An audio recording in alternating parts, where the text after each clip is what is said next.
사랑하는 성도 여러분, 성경 묵상 시간입니다.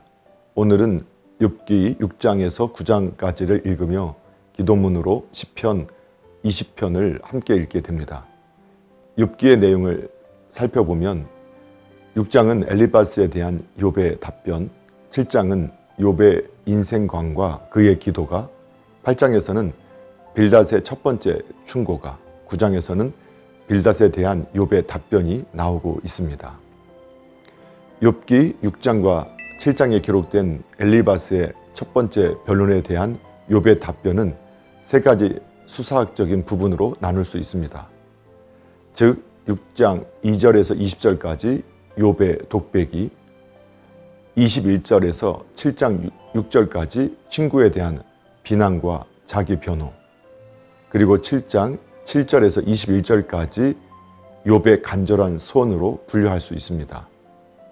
그런데 6장에서 욥은 비록 신앙의 눈으로 볼 때 하나님의 뜻에 의하여 고난받는 자는 하나님의 징계에 순종해야 하지만 엘리바스의 부당한 비난에 순종할 수는 없는 것으로 보았습니다.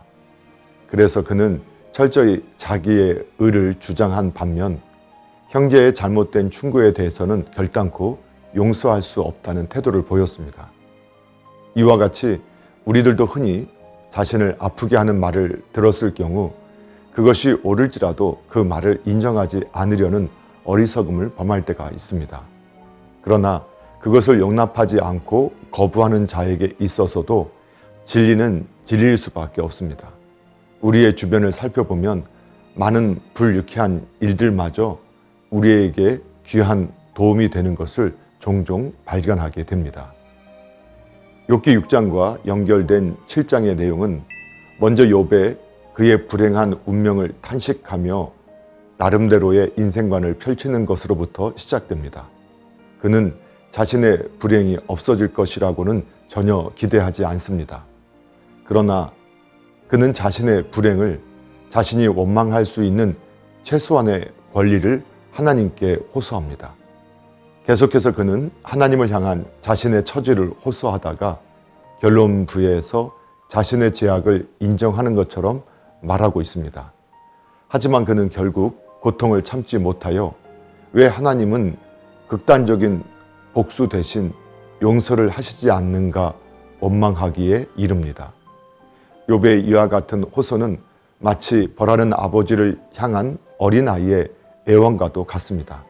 그래서 욥기는 침울한 책이라고 일컬어지기도 합니다. 그럼에도 욥기는 모든 신자에게 소망과 용기를 주는 책입니다. 왜냐하면 욥이 비록 깊은 흑암에 빠졌으나 장래가 있기 때문입니다.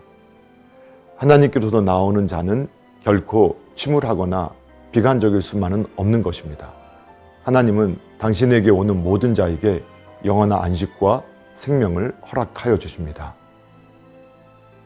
욥기 8장에는 욥의 친구 중 수앗 사람 빌닷의 충고가 간결하게 기록되어 있습니다.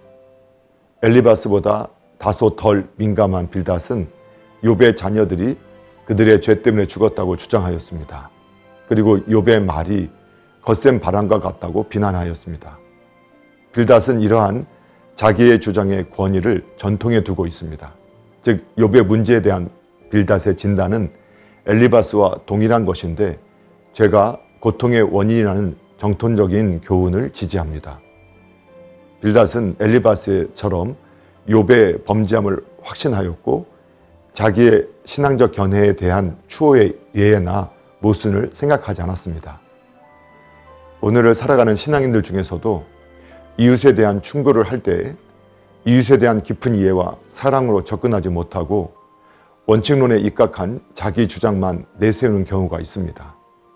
이와 같은 행동은 자기를 드러내기 위한 행위로서 현대판 바리새인의 전형적인 모습이라고 할 수 있습니다. 욥기 9장에서 욥은 빌닷에 대한 답변으로 빌닷의 주장을 진실성이 있게 받아들였습니다. 그러나 어떤 의미에서 하나님이 책망하지 않을 정도로 완전한 사람이 없음을 지적했습니다. 그는 계속해서 하나님은 너무나도 지혜로우시고 전능하신 존재이신데 그에 반하여 인간은 아주 약하고 불완전하며 무지하고 죄 많은 존재라고 고백하였습니다. 그는 이러한 인간과 하나님과의 차이를 올바로 인식했기 때문에 두 사이를 중재할 판결자를 찾았으나 그 중재자를 찾지 못하였습니다. 만약 그가 이와 같은 중재자를 찾았으면 그가 자신의 무죄를 계속 변호하였을 것이라고 하였습니다. 이처럼 욥은 자기의 의를 계속적으로 주장하고 있었지만 그는 하나님의 공의로우심과 하나님께서 인간의 모든 일들을 최선으로 이끄신다는 사실을 미처 깨닫지 못했던 것입니다.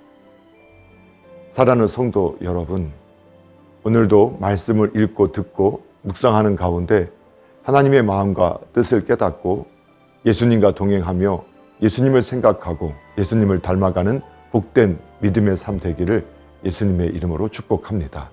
할렐루야.